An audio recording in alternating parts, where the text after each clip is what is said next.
La disciplina de la crianza. Las caricias de la sumisión. Y llamó a Adán el nombre de su mujer Eva, por cuanto ella era madre de todos los vivientes. Génesis 3:20. Los titulares chillones eran del tamaño de un tabloide sensacionalista. Decía: estaba desesperada por un bebé y tengo las facturas médicas para comprobarlo. Así comenzaba el artículo de Charles Krauthammer en el Washington Post. El artículo proseguía: ¿acaso alguna estrella de cine enferma de amor? No, se trataba de Germaine Greer, quien había sido un ícono del feminismo del siglo XX. Todavía tengo sueños de embarazo, confiesa, a la espera con gozo y confianza de algo que nunca va a ocurrir. ¡Qué ironía! La señorita Greer, en las palabras de Krauthammer, es el gran ejemplo de la nueva mujer tremendamente independiente y agresivamente sexual, iconoclasta hasta lo feroz. Ella se regocijaba en sus amantes y en contarnos acerca de ellos. En 1970 la señorita Greer escribió en The Female Eugenic que las mujeres deberían percibir a la maternidad como una desventaja y al embarazo como una enfermedad. Greer presionaba a las mujeres a ser intencionalmente promiscuas y a estar seguras de no concebir hijos. El artículo de Krauthammer continúa. El único adjetivo que raras veces se le ha destinado a la señorita Greer es de hogareña. Ahora ella revela el vacío que la atormenta, esa terrible tristeza que siente por lo que ha perdido, su oportunidad de ser madre. Muchos años atrás, ella ahora escribe: cuidaba a la niña pequeña de un amigo. Ruby iluminó mi vida como nadie, por cierto, ningún amante lo había hecho jamás. Yo no estaba preparada para la sensualidad incandescente de esta pequeña niña, la generosidad de su amor inocente. ¿A qué se debe el cambio de parecer? ¿Cómo puede ser que una mujer tan en contra de la maternidad pueda estar experimentando la pérdida agonizante de aquello mismo que despreciaba? Porque la maternidad es la esencia de ser mujer. Yo creo que aunque una mujer tenga o no hijos, posee el llamado a abrazar la disciplina de la crianza. Este aspecto de la condición de mujer va mucho más allá de dar a luz un hijo. La crianza es parte de nuestra naturaleza. La palabra crianza proviene de la palabra latina que significa la acción de amamantar, dar el pecho o alimentar. En el idioma inglés, su significado más amplio abarca fomentar el desarrollo de enseñar. La crianza es esencial para el bienestar de todos. De esto se deduce entonces que si falta el toque maternal de la mujer, la sociedad seguramente decaerá. No hace falta que miremos demasiado lejos para encontrar evidencias de que esto es lo que está ocurriendo a nuestro alrededor. Los niños del mundo están llorando por una caricia de mujer que los alimente. Pero el someterse al plan de Dios para la esencia maternal de nuestro ser requiere disciplina, sobre todo en nuestra cultura. La palabra de Dios enseña que la vida que nos alimenta es netamente femenina. Somos todas hijas de Eva, cuyo nombre, según se nos dice en Génesis 3:20, significa madre de todos los vivientes. Cada una de nosotras, como Eva, hemos recibido un cuerpo diseñado para criar vida. Todos los meses lo recordamos con el almacenaje y pasaje de la sangre necesaria para el alimento del que no ha nacido. Tenemos también pechos para alimentar al recién nacido. Aquellas mujeres que quedan embarazadas y dan a luz experimentan la realización total de estos dones y descubren para su asombro que el bebé depende por entero del cuerpo de la mamá para poder sobrevivir. Pero hay muchas mujeres que nunca dan a luz, cuya crianza se extenderá necesariamente a aquellos que no son sus propios hijos. Lo que hace que una hija de Eva sea alguien que cría no es el proceso del embarazo y parto en sí. Germaine Greer lo soslayó cuando surgió algo hermoso en ella cuando cuidaba a la pequeña Ruby. ¿Cuál es la cualidad que hace que una mujer dé vida? La Biblia enseña que todas las mujeres fueron creadas para ser madres, para criar vida. Ser madres es más que la simple mecánica del útero y los senos. Es algo mucho más profundo. Y las mujeres pasan a ser más femeninas cuando son mamás. Todas hemos escuchado alguna vez acerca de parejas que pudieron concebir su propio hijo al poco tiempo de haber adoptado uno. Esto es más que una coincidencia. Un estudio reciente sugiere que el acto maternal de criar y cuidar al niño adoptado hace que se liberen hormonas femeninas en el cuerpo, lo cual crea condiciones más favorables para la concepción. El criar es actuar como una madre, mejora su condición de mujer. Es posible que lo que Germaine Greer experimentó mientras cuidaba a la pequeña Ruby haya dado como resultado la liberación de su feminidad suprimida. Yo creo que sí. ¿Salvarse engendrando hijos? Un complejo pasaje de las Escrituras enfatiza la importancia de la crianza. En 1 de Timoteo 2:15, Pablo aconseja: pero la mujer se salvará engendrando hijos si permaneciera en fe, amor y santificación con modestia. Muchas hoy en día evitan ese pasaje porque están fuera de sincronización con nuestra cultura, la cual pone mucho cuidado en definir el lugar y posición de la mujer aparte de su rol maternal. Por fuera, la frase salvarse engendrando hijos parece contradecir la enseñanza crucial del Nuevo Testamento de que somos salvos por la gracia de Dios únicamente y no por nuestras acciones. Por supuesto, Pablo no quiere decir que las mujeres cristianas se salvarán de la muerte por parto. Innumerables mujeres piadosas han muerto dando a luz a un niño. El contexto claramente indica que Pablo está hablando de ser salvas en un sentido espiritual. Sabemos también que las mujeres que nunca han dado a luz son herederas de salvación. Entonces, ¿qué quiere decir el apóstol? En el contexto inmediato de este pasaje, Pablo está instruyéndonos sobre la conducta de las mujeres piadosas, que es distinta a la de los hombres piadosos, especialmente en lo que se refiere a cómo debemos comportarnos en el hogar y en la iglesia. Pablo dirige nuestra atención nuevamente a la creación y a las diferencias predestinadas entre Adán y Eva desde el principio.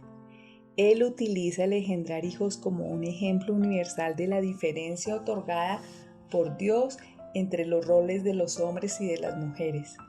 Los hombres no dan a luz, por lo tanto, Pablo dice que la mujer se salvará engendrando hijos, lo cual significa que al vivir el rol que Dios le ha otorgado y no buscando el rol de un hombre, la mujer tendrá una mayor probabilidad de permanecer en esa actitud del corazón que invita a la salvación y a las bendiciones que ella trae aparejadas. La actitud principal aquí es una actitud de sumisión. Por supuesto, la piedad tanto para los hombres como para las mujeres comienza siempre con la sumisión a la voluntad de Dios.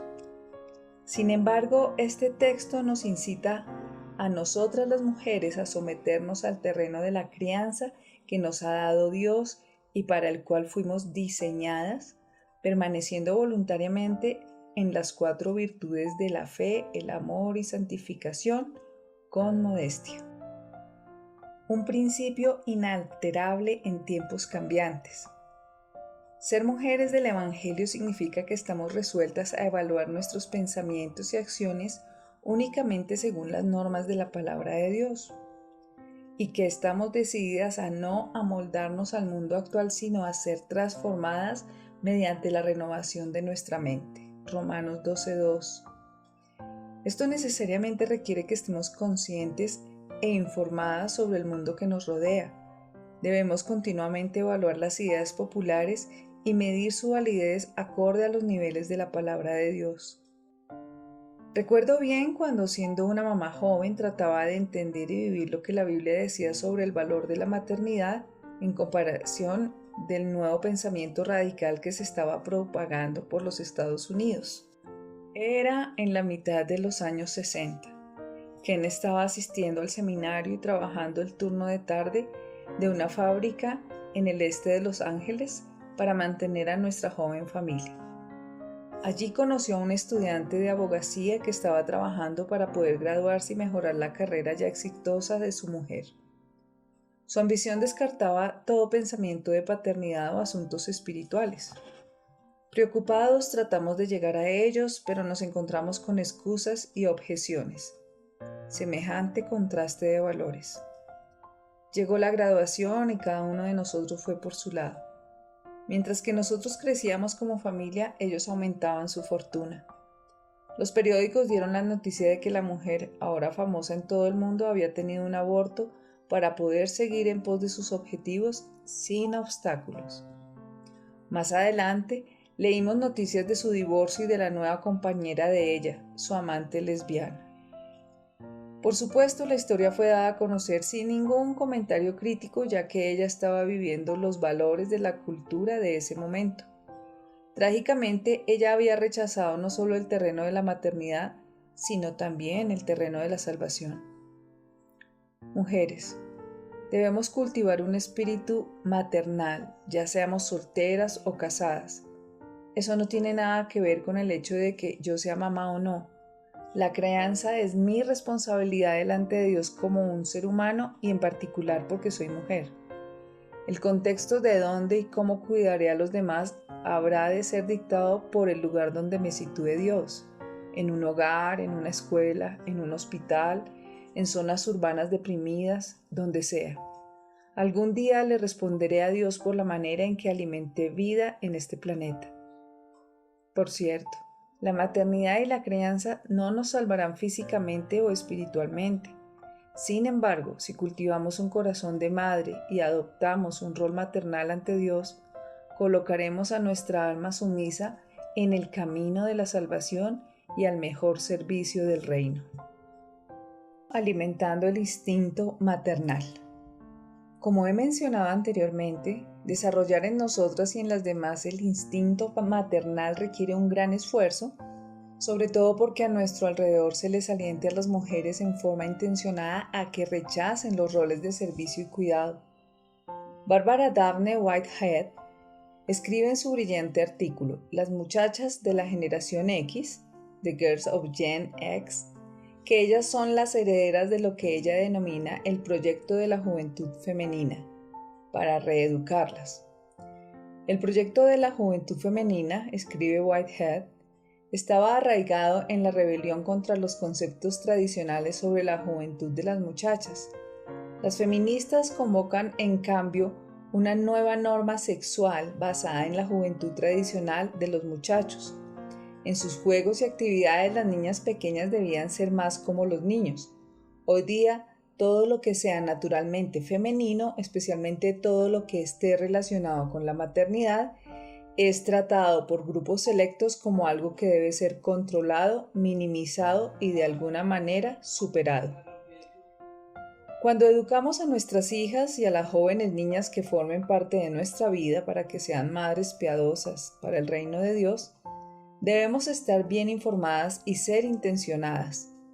Si no capacitamos a nuestras hijas, ellas, a falta de una alternativa viable, serán capacitadas según el programa propio del mundo que los rodea. Busquen de manera consciente las evidencias del instinto maternal en vuestras hijas y otras jóvenes que conozcan y celebren las diferencias. Mis dos hijas eran maternales cuando eran niñas, pero lo demostraban de manera diferente. Heather amaba las muñecas y jugaba con ellas durante horas, ocupándose de las necesidades de sus bebés. Pero Holly no estaba interesada en las muñecas. En cambio, su atención se la prodigaba a las pequeñas ratitas, pajaritos, gatitos, conejitos y tortugas. Cierta vez atrapó a un loro silvestre que voló a nuestro jardín en California, colocando pacientemente agua y comida para él hasta que lo atrajo a una jaula. Big Bear fue su mascota durante 8 años. Nosotros no tratamos de que Holly jugara con muñecas o que Heather amara a los animales. Las ayudamos a florecer y las creamos como Dios las hizo, diferentes una de la otra. Ambas expresiones de maternidad eran parte de su capacitación para comprender su femineidad. Deseábamos que estuvieran conscientes de que el mundo ofrece a las mujeres diversas formas de ser mamás. Madres en el hogar. Mis hijas adultas son ahora madres ocupadas que trabajan para alimentar vida tanto en el hogar como en el vasto mundo y se enfrentan a presiones que yo desconocía. Crié a mis 4 hijos durante una época en que la mayoría de las madres no trabajábamos y nos quedábamos en casa. Di por sentado el apoyo que recibía de las otras mamás del vecindario mientras nos esforzábamos juntas para proteger e instruir a los niños de nuestro vecindario. A pesar de que las ideas estaban cambiando rápidamente, las mamás disfrutábamos de un alto concepto por el trabajo que desempeñábamos para la sociedad. Y por supuesto, la iglesia era nuestro mayor respaldo. Las madres actuales se ven tironeadas en muchas otras direcciones y típicamente en sentido contrario a las tareas hogareñas que son consideradas como demasiado humildes o demasiado desinteresadas para las mujeres del siglo XXI, poseedoras de estatus, sofisticación y poder. Las madres de hoy están aisladas y sin el apoyo de la cultura popular en su tarea de mamás. Debemos convencernos en nuestra alma que la maternidad es un rol sumamente elevado y necesitamos proclamar esta verdad a las mujeres que nos rodean, enfatizando que el rol de madre es un privilegio increíble. Nosotras, las mujeres mayores, cargamos la responsabilidad dada por Dios de ayudar a las mujeres más jóvenes con sus familias para que no estén abrumadas por su tarea de madres, ya que es muy importante. Tito 2, 3, 5. Madres fuera del hogar. Hace 25 años atrás, una amiga de la familia, Deborah Bailey, creó una escuela en las zonas urbanas deprimidas de Chicago para niños que habían abandonado el sistema escolar. Incapaces de concurrir a las escuelas públicas debido a diversas razones, los adolescentes reciben en Lakeview Academy una nueva oportunidad. Deborah es una excelente maestra, pero ella al cuidar a sus alumnos va mucho más allá de su rol de maestra. Deborah cría a sus adolescentes de una manera que muchos de ellos no habían experimentado jamás. Con toda paciencia, ella les enseña a sus alumnos cómo leer un mapa de la ciudad. Luego, con dinero en su mano, ellos se atreven a salir y utilizar el sistema público de transporte, yendo de un lugar a otro como le hayan indicado hasta que regresan triunfantes a Deborah al final de la lección. Deborah invita a estos niños de ciudad a la casa de su madre en el campo donde almuerzan y juegan juegos. Cuando les enseña a leer, les muestra cómo leer una receta y preparar una comida. Y sí, cuando no hacen la tarea que se les ha asignado, ella los reprende y disciplina como si fuera su mamá. Y como una madre cariñosa los alienta cuando están desanimados. Deborah Bailey, una mujer soltera, nunca tuvo hijos, pero es la mamá de muchos. Sharon Luthi, cuando era niña, amaba a todos los animales, pero adoraba a los caballos. Cuando era alumna en Wheaton College, solía visitarme y contarme que anhelaba ser madre, pero que también sentía el llamado de Dios a ir a Mongolia como misionera. Sharon comprendía que si iba a Mongolia, sus oportunidades de casarse y tener una familia disminuirían. No obstante, ella obedeció a Dios y partió para el Himalaya.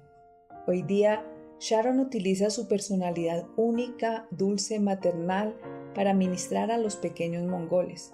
Su familia es muy diferente a la mía, pero Dios le ha dado hijos de todas las edades. Ella es verdaderamente una mamá. A propósito, Dios recordó su amor por los caballos. Ella cabalga con el viento por los campos de Mongolia. La crianza con las prioridades apropiadas. Las mamás ocupan el cargo divinamente otorgado de modelo para sus hijas del valor y la riqueza del rol de madre. Uno de mis más preciados recuerdos es el de un día poco después del nacimiento de mi hermano menor. Yo tenía 14 años. Mi mamá trabajaba fuera del hogar por necesidad. De modo que yo, cuando regresaba de la escuela, me encontraba por lo general con una casa vacía, con platos del desayuno aún sin lavar y sin el aroma delicioso de la cena venidera. Pero ese día, al acercarme a la puerta de entrada de mi casa, escuché la voz de mi mamá. Estaba cantando una canción de cuna. La casa estaba limpia y ordenada y se olían deliciosos aromas de la cocina. Mamá lo estaba amacando a mi hermano pequeño.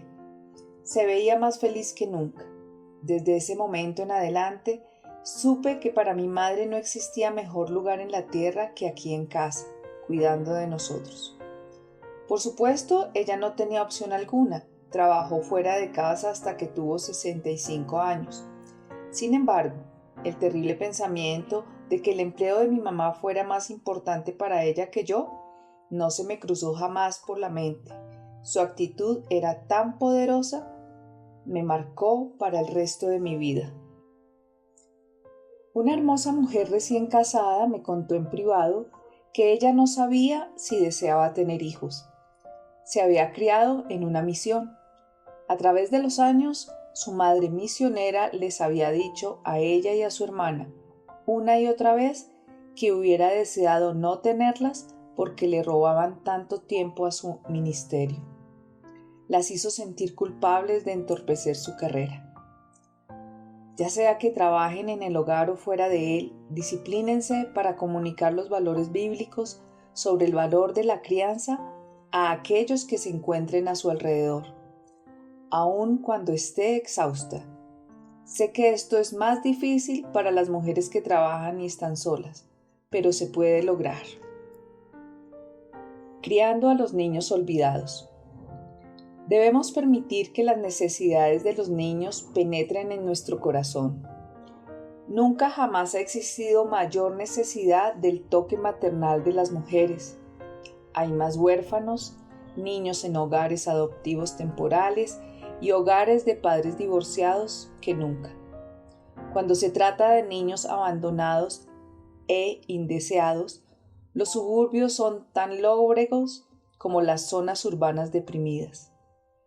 Las noticias vespertinas ofrecen informes horribles de abusos de niños en todo el mundo. La necesidad de crianza es desesperante. La palabra de Dios instruye repetidamente al pueblo de Dios que cuide a los necesitados y a los que sufren, especialmente a las viudas y huérfanos. Santiago 1:27 dice: La religión pura y sin mácula delante de Dios el Padre es esta: visitar a los huérfanos y a las viudas en sus tribulaciones. Jesús mismo dijo: Y cualquiera que reciba en mi nombre a un niño como este, a mí me recibe. Mateo 18:5.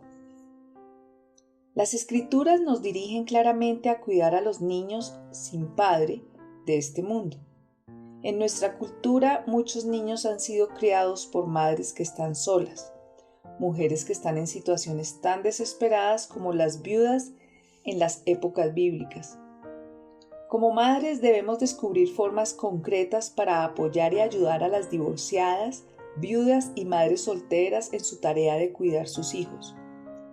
Como mujeres cristianas deberíamos conocer el valor de la adopción, considerando el hecho de que nosotras mismas fuimos adoptadas a la familia de Dios.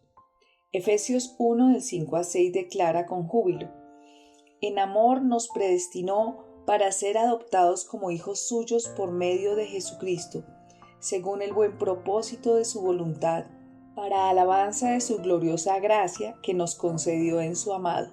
Nueva Versión Internacional, véase también Romanos 8:23. Claramente, Dios eleva la adopción como la manera divina de crear una familia. Un comediante famoso de Hollywood preguntó recientemente en un programa de entrevistas nocturno: si todas las personas que están en contra del aborto se preocupan tanto por los niños, ¿cómo puede ser que no estén vaciando los orfelinatos? Ay, es cierto que existen muchas personas que se han aventurado fuera de lo que les resulta cómodo y le han brindado un hogar a un niño necesitado. Pero qué testigo poderoso frente al mundo sería si por lo menos 1 de cada 4 familias cristianas le brindan un hogar a un niño pobre. Dicho amor cristiano cambiaría la faz de la iglesia, ni qué mencionar la del mundo, para siempre. Es un mito secular artificioso el que dice que no hay suficientes niños para las familias que desean adoptar.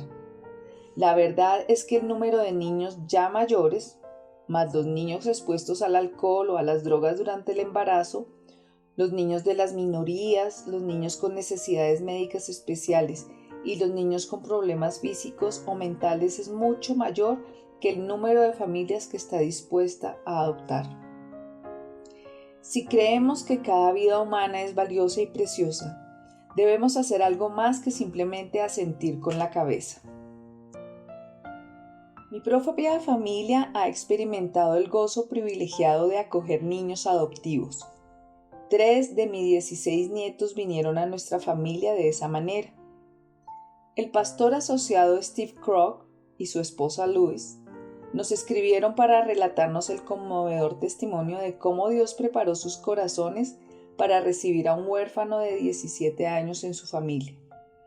Ellos habían leído acerca de las dificultades que enfrentaban los creyentes en el sur del Sudán y comenzaron a orar por los cristianos que se encontraban allí atrapados en medio de la guerra civil.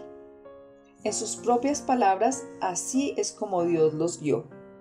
Cuando los titulares en nuestro periódico local nos informaron que 80 jóvenes perdidos del Sudán iban a ser trasladados aquí, nos preguntamos si esta podría ser la mano de Dios dirigiendo nuestra vida. Realizamos algunas llamadas telefónicas, hicimos muchas preguntas, recopilamos páginas de información, oramos con nuestra familia y ancianos de la iglesia y luego comenzó el proceso para convertirnos en los padres adoptivos temporales de uno de aquellos muchachos. Nunca hubo un momento definido en el que hayamos decidido que esta era la voluntad de Dios. Simplemente continuamos caminando en la senda que parecía ser cada vez más las buenas obras que Dios había preparado para nosotros. Y así en menos de una semana le dimos la bienvenida a Emanuel a nuestra familia. Todo lo que sabíamos de él lo habíamos aprendido de un cuestionario de la Cruz Roja. A los 17 años de edad ha sido un huérfano y sin hermanos cerca de 8 años. Ha visto de cerca las crueldades de la guerra. No ha conocido otra cosa más que la pobreza. Dijo que deseaba estudiar en América para convertirse en pastor. El resto de su historia y las aventuras que nos esperan una vez que se una a nuestra familia, solo las conoceremos a medida que caminemos juntos por el sendero que tenemos por delante. Dios ha aquietado mis miedos a lo desconocido con el recuerdo constante de su soberanía y suficiencia. En vez de mi disposición natural a preocuparme e intentar controlar mis circunstancias, Dios ha estremecido mi corazón con la experiencia de conocerle y ver su control sobre todas las cosas. Con gozo y paz estamos a la espera del regalo que ha preparado para nosotros, el cual nos extiende con su sabiduría y amor. Para las mujeres solteras, para las mujeres que luchan con la infertilidad y aún para las mujeres que ya son madres, el placer de criar vidas preciosas supera en mucho las dificultades. A pesar de que muchos han decidido no hacerlo a causa de los procedimientos de las agencias de adopción, la falta de espacio, las finanzas, la experiencia de mis hijos y la experiencia de otros padres adoptivos ha sido el darse cuenta de que cuando uno está dispuesto a hacerlo, Dios provee lo necesario. Existe un error muy extendido que dice que la responsabilidad por los niños sin familia recae en aquellos que poseen excepcionales dones como padres o únicamente en aquellos que ya tienen hijos. Sin embargo, casadas o no, madres o no, debemos confiar en que Dios nos capacitará para poder criar en la forma en que Él nos ha llamado a hacerlo. Dios el Padre nos dará la fuerza, la sabiduría, los recursos y el apoyo que necesitamos para criar niños olvidados para la gloria de Dios. De hecho, al criar a los niños que Dios nos trae en el amor y la amonestación del Señor, estamos expandiendo el reino en forma dramática. Solamente piensen, cada niño que crece aprendiendo sobre el amor de Jesucristo por medio de una familia tiene el potencial de alcanzar a muchos otros para Cristo durante el transcurso de su vida, mucho más que lo que una persona sola podría jamás alcanzar. Obediencia sin reparos. El vivir fuera de sintonía con la cultura requiere valentía. Cuando nos convertimos al cristianismo, somos llamados a asumir una vida digna del Evangelio, la cual es radicalmente contracultural. Comenzamos a atesorar las cosas que aquellos que tienen su corazón en las cosas terrenales no comprenden. La declaración de Pablo, porque no me avergüenzo del Evangelio, Romanos 1:16, nos recuerda que la predicación del Evangelio es una insensatez para el mundo. Los no creyentes pueden considerarnos unos tontos, y si el mundo es todo lo que existe, entonces somos sin duda unos tontos de hacer otra cosa que no sea pensar primero en nosotros y obtener lo mejor de la vida posible. Pero en Cristo nuestra vida no es lo que podemos obtener, sino lo que podemos dar. La vida es vivir en sumisión a su voluntad, cueste lo que cueste.